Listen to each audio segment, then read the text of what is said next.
guys, and welcome to my review of One Piece chapter 853, I believe. I'm back in my fireproof sweater, which I haven't worn in a while because I bought the Galaxy one. But yeah, I wear this a lot, and I don't think a lot of people get the reference, but that's fine.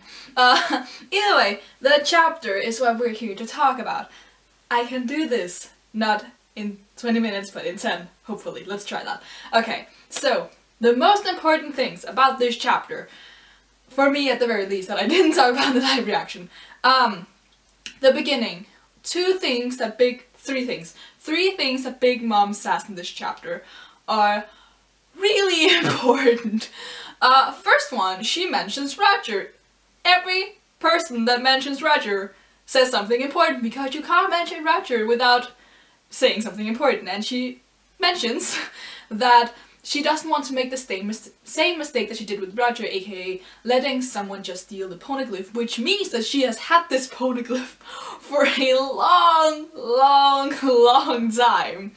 The second thing she mentions, also in relation to Roger, is that apparently people who have the power to hear the voice of all things can read these poneglyphs with that power, which is super interesting because Luffy has the same power. Now, I do not believe that he is as intellectually smart in the same area that Roger was, because I kind of get the feeling that while we have seen similarities with Luffy and Roger's personalities, I feel like Roger was kind of intelligent and quite interested in like history and stuff like that. So I don't know if you need like other knowledge to be able to use your power. Also, I don't believe that Luffy is quite aware of this power he has. He just sometimes hears voices from like sea kings and elephants. So yeah, Luffy might need to look into this power and figure out what exactly it means. I do believe he will figure this out in Wano because, as I mentioned in my live reaction, Momo has either the same or a very similar power. And I do believe that it was mentioned that Oden, his father, had the same power, so it must be something that goes in the like Kozuki clan. And I would not be surprised if that was where Roger learned about it as well. So Luffy might learn more about this weird power that he has in Wano. I'm guessing when the arc is over, or if it comes up as a relevant plot point, if they need to like read the poneglyphs that Kaido has or something. I don't know. I don't know why they would do that. Robin is there. But either way, that's important because that gives them a way of reading the poneglyphs without Robin, which in that case, that's also quite like, okay, that means that Robin isn't as safe as she was before, because I remember, I think both Roger and Sawyer have mentioned that they believe that Robin will die at some point. And I've always been like, okay, but first of all, they need her to read the poneglyphs, and even after that, I feel like because she's the only one who can read this language, it's like, okay, why would you kill her off? And I do still believe that she won't die, but I feel like there's a much bigger opportunity for her to either be taken away, because we had that conversation in So, or just straight up get killed, because if Luffy has the power required to read the poneglyphs, suddenly they don't, I mean, they still do need Robin, but like suddenly they have some sort of substitutes in case that they lose her. So that's important. The last thing is something that was pointed out to me, and when I reread it, it became very clear to me. Big Mom says that, well, even if they don't have someone who can read it, or someone who has the power to hear the voice of all things, they have kind of like a substitute, like they have something that will someday turn into something that will allow them to read the poneglyphs. And just as she says that, Pudding comes in, and then Big Mom says, oh, I was just talking about you. Insinuating that, okay, so Pudding is the key to reading the poneglyphs.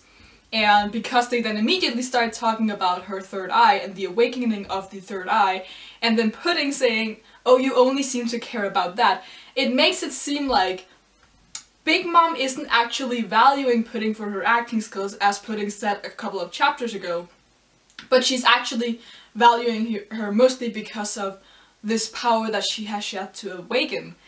And that actually makes it a little bit sad for Pudding's character, because it seems like Pudding believes that it is her own ability, like her acting abilities, that makes her one of Big Mom's favorites, as she told Reiju.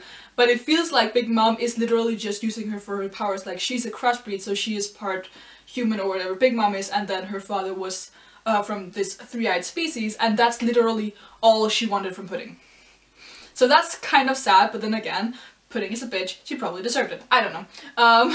It makes it more interesting for Pudding's character, because it gives her more of the like, oh, she wasn't, like, she was acting, but she also has this potentially tragic story going on with her mom maybe not appreciating her for what she is and all that stuff. So I just find that really interesting, because in general the women in this arc I found have been really dynamic and a lot better than they were in Dressrosa.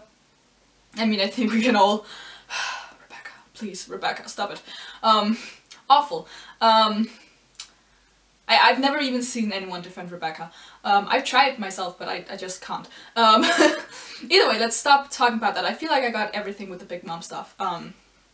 Although it's really funny how she's basically taken Brooke and turned him into a doll. Like, I find that hilarious. We also have the reveal of Tamako's devil fruit, which turns out to be like the Tama Tama no Mi. In case you didn't know, Tama means ball and Tamako means egg, so that's kind of where that comes from. That's why he is an egg, and when he gets sliced, there's an egg, and then he evolves into something different, and it's really weird, and I'm just like, Oda, what the hell are you thinking about? But I don't get what goes on in his head, so okay.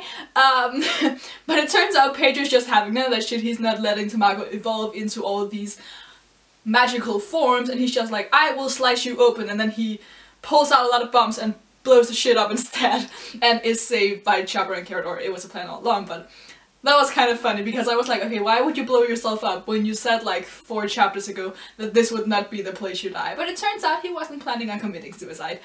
He just made it look like that. But this gives Chopper and Carrot's function in the mirror world, like, I don't think that was a sentence that made sense. Either way, Carrot and Chopper are important. Like, we always know they were important, but I feel like they've just mostly been running around in the mirror world, and it's not until now that they're finally like doing something, like actually doing something that impacts the story, other than just talking about it. Because now they have Pedro. They're presumably meeting up with Nami next, because one of the mirrors saw her, and Nami knows about Pudding, unlike the Mink group. I'm just gonna call them the Mink group. So that's gonna be important how they're gonna do that, because if they know that they can gain information this way. There are like 2 ways they can gain information through Pudding. One is just spying on her, and the other one is pretending that they don't know that she is evil. Remember, I use evil as anti-Straw Hat. Because they could talk to her and just like ask questions and see what the hell she does and stuff like that. But she doesn't know that they know about her, because presumably the only person that she has told has also gotten her memories wiped. Unless, as I mentioned in my live reaction, everything was a stunt for her to let Sanji know, because it's all part of an elaborate plan. And if, before you think, okay, that's really weird because it was coincident that Sanji was there, it could have been the plan from the beginning that she wasn't gonna erase Reiju's memories after she had like told her the entire plan, but because Sanji was there, she figured it would work better if Sanji was the person who would know. Or something. I don't know. I mean, literally everything could happen in this arc. I'm just throwing out possibilities at this point. But yeah, it seems like we're finally gathering people, which makes me believe that the climax is coming really soon. I mean, we know the arc is gonna end in this year, but as I have told people, we don't know if when Oda says it'll end this year and Wano will start in this year, we don't know if he means in November or something. I mean, I assume it'll be around summertime, but I just feel like it could be later. So yeah. And we also have, like, lastly in this chapter, we have Sanji and Luffy, basically, running around, seemingly to meet each other, because Sanji disappeared. Luffy then arrived where Sanji was at, found out from Reiju that he wasn't there anymore, and then he runs to where he and Sanji, or where he had promised Sanji to be, and where Sanji could bring him food, because Luffy has of course said that he doesn't want to eat anything that doesn't come from Sanji's hands, which is really sweet. And I really like the parallel between Luffy saying that and then Reiji remembering their mother saying the same thing, because she said the same thing when Sanji brought her that messed up bento box back in the day. And the mother told Reiji and all that stuff. That's really cute. We also have Sanji just thinking back on the threats that have been made to him and what his like place in the plan is. Like, you're just a chess piece or whatever Judge said at that point, and he's just like, okay, so there's no turning back at this point, which really makes me believe that at this point Sanji's gonna do something. He's really gonna do something, because there was the whole pep talk last chapter. Like, there's no way that Oda would put in a 4-page pep talk to Sanji for him just to be like, nah, I'm just gonna sacrifice myself. Like, doesn't matter. Because he literally said that last chapter, like, I thought sacrificing myself would solve all the problems, but it turns out that's not gonna happen. So obviously he's probably gonna do something. So yeah, I believe that Sanji and Luffy will meet up very soon, because Sanji still has the bento box, as I've talked about like 1,000 times now. The bento box will go to Luffy. I said that from the minute that Sanji made that meal. Like, it's coming to Luffy one way or another. Hopefully it'll happen within 1 or 2 chapters, depending on where we pick up next week. Hopefully, thankfully, we're not on break. And I think that was actually all I wanted to talk about. May or may not have missed something, because I'm forgetful. I'm very tired at the moment, but we can always discuss further in the comments. Also, then this video won't be too long. So, you can leave a thumbs up if you like anything that I had to say. Leave in the comments below what you thought of this video and what you thought of the chapter and anything that I discussed. And you can subscribe if you want to see more, and until next time.